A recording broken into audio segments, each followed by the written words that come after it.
Hello, I'm Jacob Lintner, and today I am back with another YouTube video. And today we're going to be covering post Super Bowl movement, coaches, roster movement, just kind of storylines post Chiefs Super Bowl win.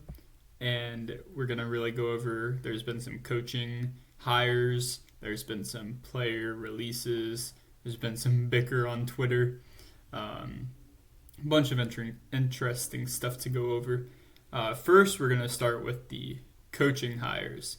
So, not only did the Eagles lose the Super Bowl, they also lost their offensive and defensive coordinator just right after.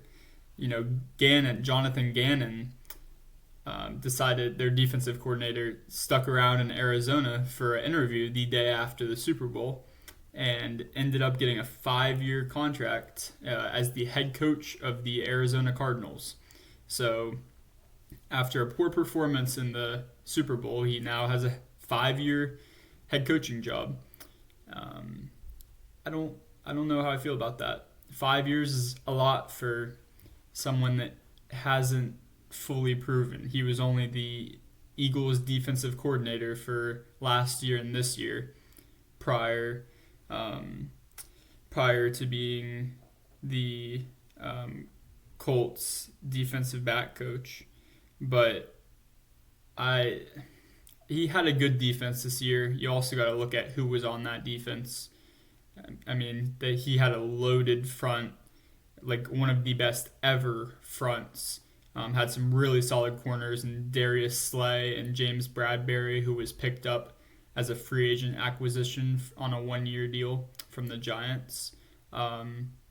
He had some guys, and they failed in the Super Bowl brutally in the second half. They really did fail, and his scheme did not work. Their plan going into the Super Bowl was pretty clear that they wanted Mahomes to have to get it out pretty quick and take the under, and that's exactly what he did all game. People really were kind of trying to discredit Patrick Mahomes and saying, name a huge throw that he made or a chunk play, and the answer is he didn't. And the explanation behind that answer is he didn't need to. He could take the under all day, the kind of check down, the little curl routes to Kelsey, Juju over the middle, 5 or 6 times, I think 4 times on the same drive there in the second half. He could find Juju under while the rest of the DBs dropped back. He really just read the game plan that was being used against him from the Eagles and just said, okay, I'll take it, and we'll move this ball all the way down the field and score. So Gannon did not execute even with the players. His players did let him down on a couple instances. Bradberry in that last holding call, that was, a letdown, but you cannot discredit the whole game plan. They did not execute it well. Wasn't a good game plan in my mind. It should have been a game plan where it relies on a man-to-man. They just outclassed the Chiefs receivers so much. The Eagles' defensive backs are just so much better than Juju Smith-Schuster and Marquez Valdez-Scantling and Sky Moore. That it really should have just been a deal where you have to make them beat you down the field. And Mahomes can't create those deep plays to those caliber receivers against those, level of defensive backs. So I just think that was such a misguided way to game plan that.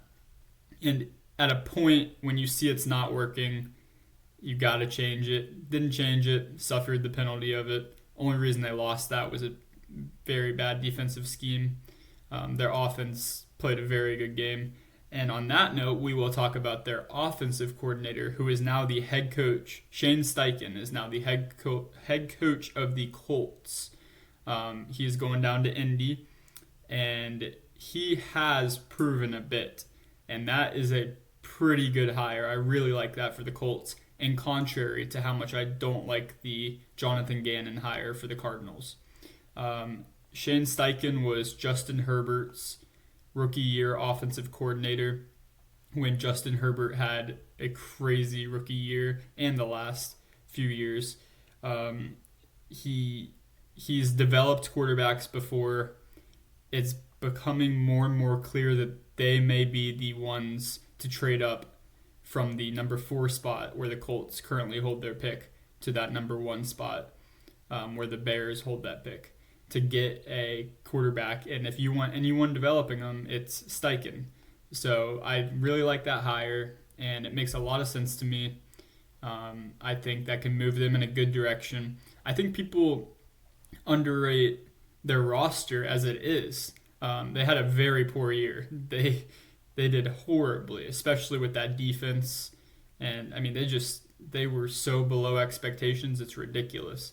But to say they don't have Jonathan Taylor still, and I mean, they got Michael Pittman, he's a really good piece. And then they still have guys on defense. They have a ton of guys on defense. You still have DeForest Buckner. You still have Stephon Gilmore. I'm not sure if he's a free agent, but I mean, and the scheme is just so good on the other side of the ball. But I think if a rookie quarterback, CJ Stroud, but any rookie quarterback comes in there with Steichen, I think they have a very good chance of success, and they have a roster that's already built to support to a level. I mean, not a ton, but to a level they have a roster built to support a rookie quarterback, especially when they're a very run-heavy Jonathan Taylor dependent kind of team. So that's a nice thing for a rookie quarterback to not have to be in an air raid, full control kind of offense. So that will be a good situation, and I think it's becoming more and more confirmed that they are going to be the ones to trade up to that 1 spot. So that was between those 2 hires, one I really like, one I really don't like. What I really don't like about the Gannon hire for Arizona is that you picked a defensive-minded coach when Eric Bieniemy, the Chiefs' offensive coordinator, who's shown that he is one of the best to do it, is right there.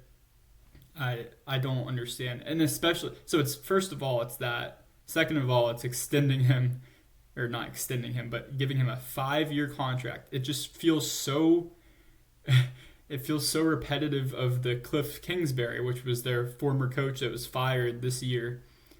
They gave him a big contract as well, and it did not work out a bit.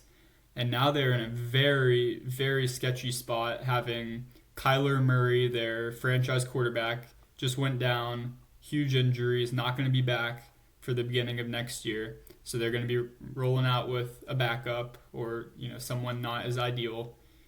And they don't really have a direction when it comes to defense. They've had some interesting draft picks when it comes to linebackers. Isaiah Simmons, I liked him at Clemson, but I don't know how. I mean, he's had his moments. They're still yet to really utilize him in the proper way. J.J. Watt just retired from that team. So it's pretty clear to me what that draft pick is going to be, and that's one of those 2 top defensive players, which are Will Anderson from Alabama or Jalen Carter from Georgia. Will Anderson is an edge rusher, absolute prototypical beast of an edge rusher, and Jalen Carter is a absolute bull rusher of a defensive tackle. One could argue on the edge of generational. So that's pretty clearly what they're going to do, especially with a defensive-minded head coach now. But I just really don't like that hire. They could have gone better ways. Who knows? I could be so wrong about that, but just first instinct, it reminds me of their most recent coach, which usually you don't see teams or franchises make the same mistake like that twice. So it will be interesting to follow that and see how he pans out. But on from the coaches, player-wise, not much has gone on, but Derek Carr was finally released so that the Raiders could get out of that contract. Pretty bad contract for them. and they could not really find a trade suitor that would be willing to take on that kind of contract. So they ended up yesterday finally releasing Derek Carr, and that ends an era in Vegas, and it will be interesting to see where they go. They hold the 7th overall pick in this upcoming NFL draft, and there are 4 quarterbacks that are rumored to be, eligible to go in that spot. Some may be reaches, such as Anthony Richardson out of Florida, but others would be almost certain picks when it, adds up in my head at least. If CJ Stroud was there at 7, I can't see that franchise not selecting him. I really think that they would love to get CJ Stroud. There's also a long shot chance that the Raiders attempt to trade up to 1. That would have to be a haul, because that would mean the Bears are dropping out of that top category of elite players, such as the people I've stated as Will Anderson and Jalen Carter. I believe the Bills are still trying to be in the running for those kind of guys. So them dropping all the way to 7, I can't see it happening, but there is a long shot chance that the Raiders try to trade up and get out of that 7 spot and try to get their guy. So that will be interesting.